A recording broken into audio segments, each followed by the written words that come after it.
So here's the new Canoe. 16-foot Lincoln.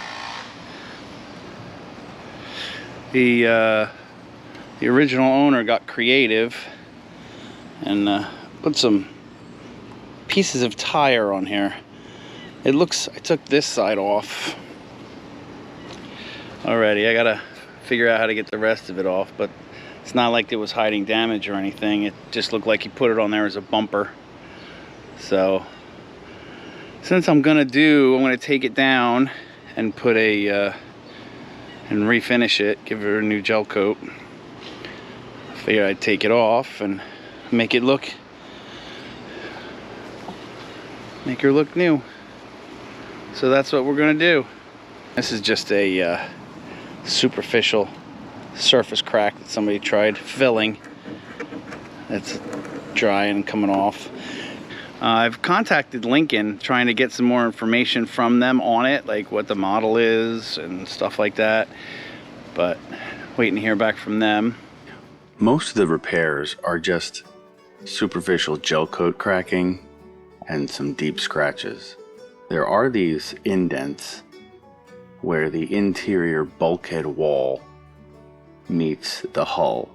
Not sure if I'm going to do anything about those or what I can do about them. Most major repairs that I see at this point in time are where the bulkhead is pulling away from the hull here and here. Before I get into the repairs I did, I want to give you the backstory. I think it's a pretty cool story, and I'll try to make it as short as possible. I was looking for something more manageable for me to use solo than my 1985 Discovery 174 that weighs at least 100 pounds, if not more. I love this boat.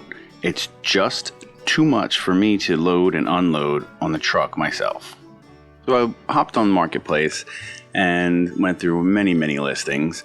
Finally found this one and contacted the owner, and he said to come take a look at it. It was his father's and been sitting under his house for many years now. So I took that 40-minute drive to go check it out, and when I got there and realized that it was manageable by myself, check. During my inspection of the boat, I looked up the hull number and was pleasantly surprised to find out it was a 1975. Good year I was born. Check. Now here's where the really cool part comes in. As I was looking it over, he points out to me these two placards, one on the bow, one on the stern. And he says these were from the original owner, previous to my father. And I look at it, and the address is 2 blocks away from my current home, the town that I grew up in. That was a big check for me. With those 3 checks, I brought her home, introduced her to the disco, and it was love at first sight. I hopped back on Facebook and figured in our small town that's less than 1 square mile, someone just might know something about the Canoe or the family.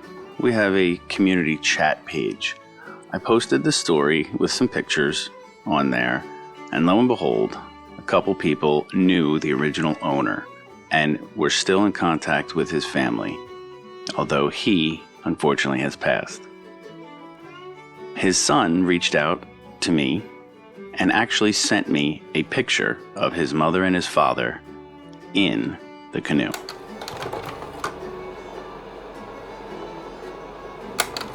You can even see his tire bumper modification here on the bow. And that's the cool backstory on my 1975 Lincoln. Cool story, bro.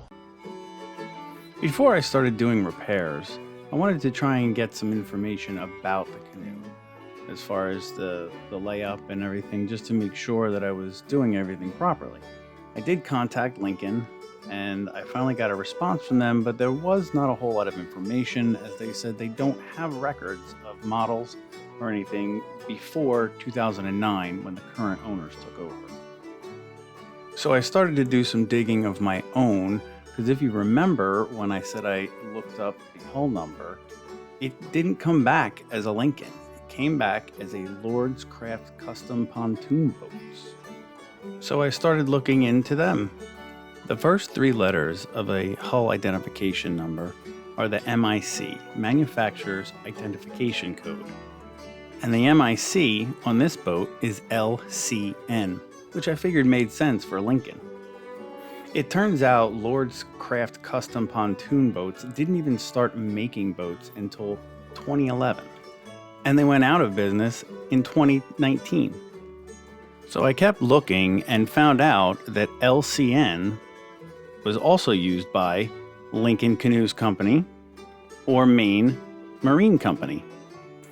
This is part now what I can't figure out is when Lincoln moved from Stowe, Massachusetts, where they started, to Freeport, Maine. But apparently Maine Marine Company was in the right place at the right time to have built this canoe. I have not been able to find any record of Lincoln Canoes ever being in Waldoboro. So why is it that the tag says Lincoln Canoes Incorporated, Waldoboro, Maine? I can't figure it out. So what I'm doing is asking anyone that's watching this, if you have any information on Lincoln Canoes, the years that they moved shops, that would be great. If you could comment below or reach out to me directly, I would love to know the history on this canoe. Thanks for sticking around for my cool little story. Stay tuned because the next time we'll be doing the repairs and taking her out for her maiden voyage. If you stuck around and you like what you heard, do me a favor, give this video a like, subscribe to the channel, hit that bell for notifications. It would do wonders for our channel, and I would really appreciate it. Thank you so much.